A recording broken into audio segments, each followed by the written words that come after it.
सांगू आता संतांचे उपकार मज निरंतर जागविती. आपण जर पाहिलं तर या ठिकाणी शब्द आलाय काय सांगू आता संतांचे उपकार. सुरुवात आहे काय या शब्दापासून. आता काय हा शब्द बऱ्याच ठिकाणी वापरला गेलाय.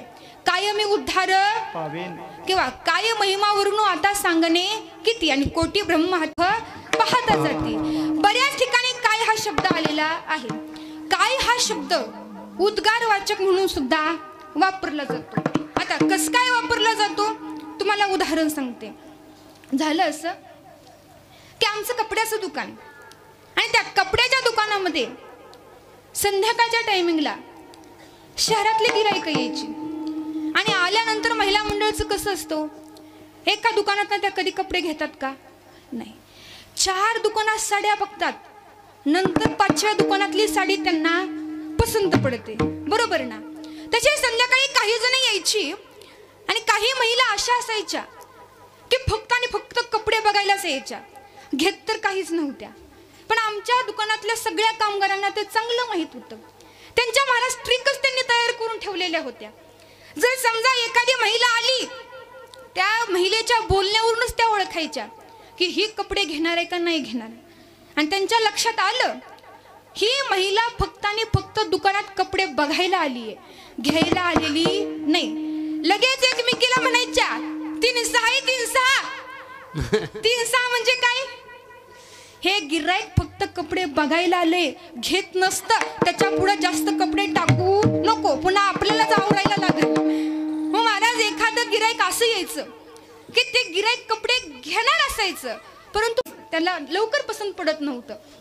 अशा वेळेस एक कामगार दुसऱ्या कामगाराला काय म्हणायचं माहितीये का. 7-2 होते.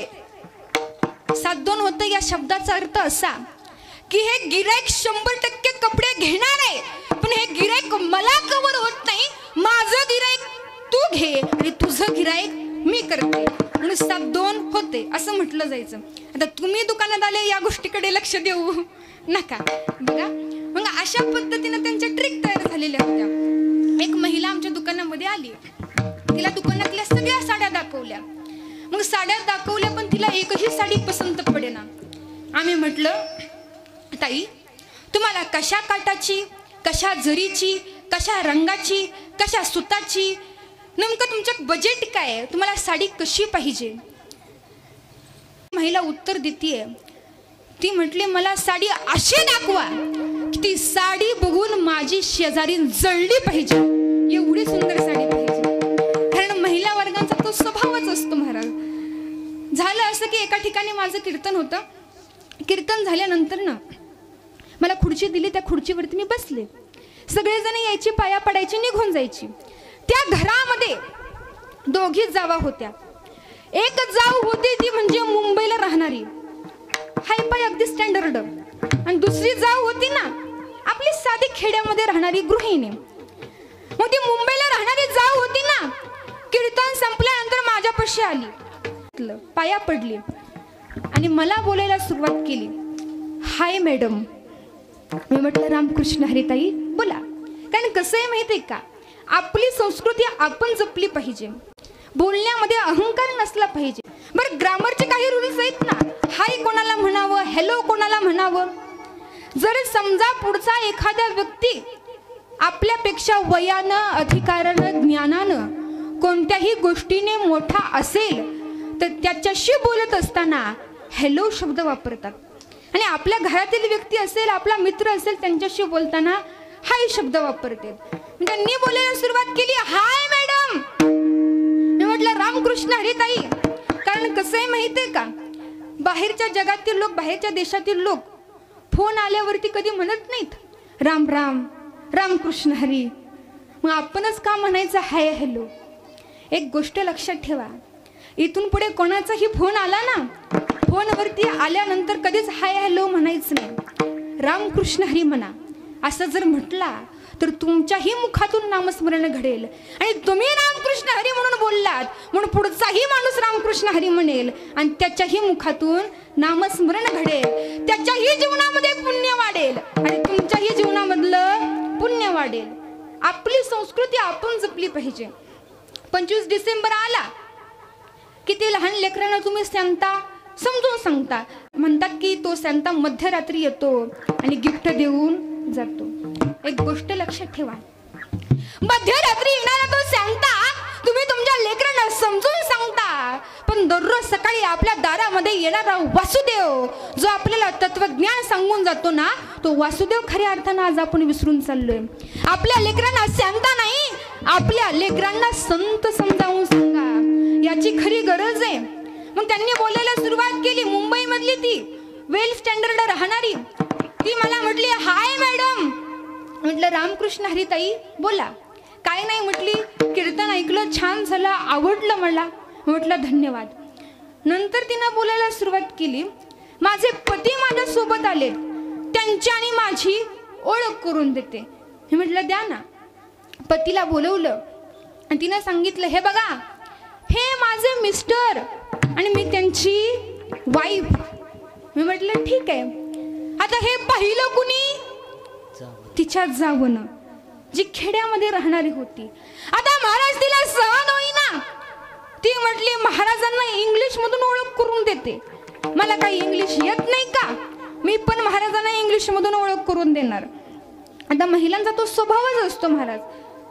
कारण कसं आहे माहिती आहे का, आमच्या घराच्या शेजारी एक गणिताच्या मॅडम राहतात आणि त्याच्या शेजारी एक आजी, आणि दोघीचं कसलंच पटत नाही.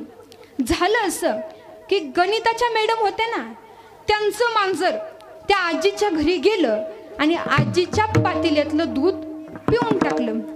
आजीला महाराज एवढा राग आला, आजीनं शिव्या द्यायला सुरुवात केली, अपशब्द बोलायला सुरुवात केली.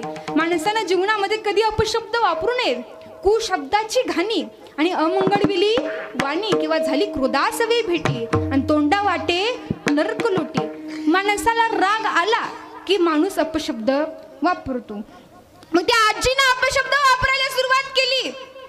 पण महाराज या गणिताच्या मॅडम होत्या ना, त्यांना शिव्याच देता येत नव्हत्या, अपशब्दच वापरता येत नव्हते. पण भांडणं हा महिलांचा स्वभाव आहे. ती म्हटली, मला काय झालं, शिव्या नाही द्यायला आल्या म्हणून? मी गणिताची मॅडम आहे. बोलायला सुरुवात केली.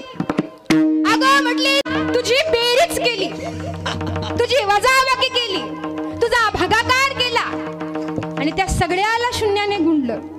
अशी भांडणं. महाराज ती जी ग्रामीण राहणारी बाई होती, तिनं सांगितलं, मला काय इंग्लिश बोलता येत नाही का, मीही माझ्या पतीची माझी ओळख महाराजांना करून देणार. पती बाहेर गेलते, त्यांना बोलावून घेतलं आणि बोलावून घेऊन माझ्यापाशी घेऊन आली, पाया पडली, मला बोलायला सुरुवात केली, हाय मॅडम. जशी मुंबईची जाऊ बोलायची ना, तसंच हिनं पण बोलायला सुरुवात केलं. मी म्हटलं रामकृष्ण हरी ताई, बोला. काही नाही म्हटले, छान झालं, कीर्तन आवडलं. म्हटलं धन्यवाद. म्हटले माझे पती आले, त्यांची माझी ओळख करून देते. म्हटलं द्या ना. आता एक गोष्ट लक्षात ठेवा, ती शहरामध्ये राहणारी मुंबईची जाऊ, तिनं काय ओळख करून दिली? ती हे माझे मिस्टर आणि मी त्यांची वाईफ. हिनं बोलायला सुरुवात केली, महाराज हे माझे मीटर आणि मी त्यांची वायर. विठ्ठल विठ्ठल.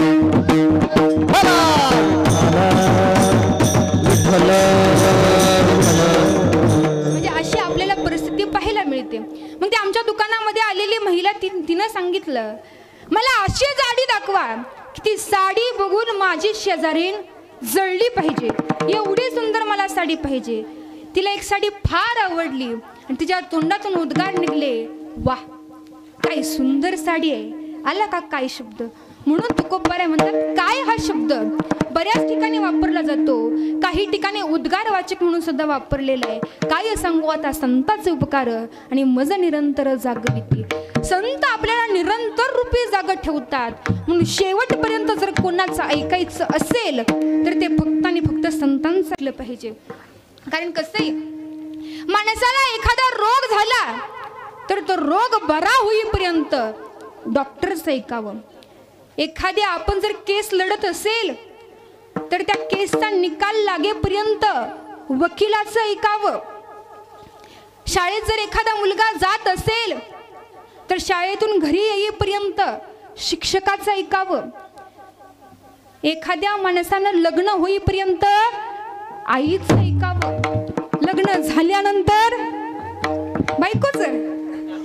तिचंही ऐकावं. त्याच पद्धतीनं महाराज, जर जीवनामध्ये तुम्हाला तुमचा उद्धार करून घ्यायचा असेल तर मरेपर्यंत फक्त आणि फक्त संतांचं ऐकावं. विठ्ठल विठ्ठल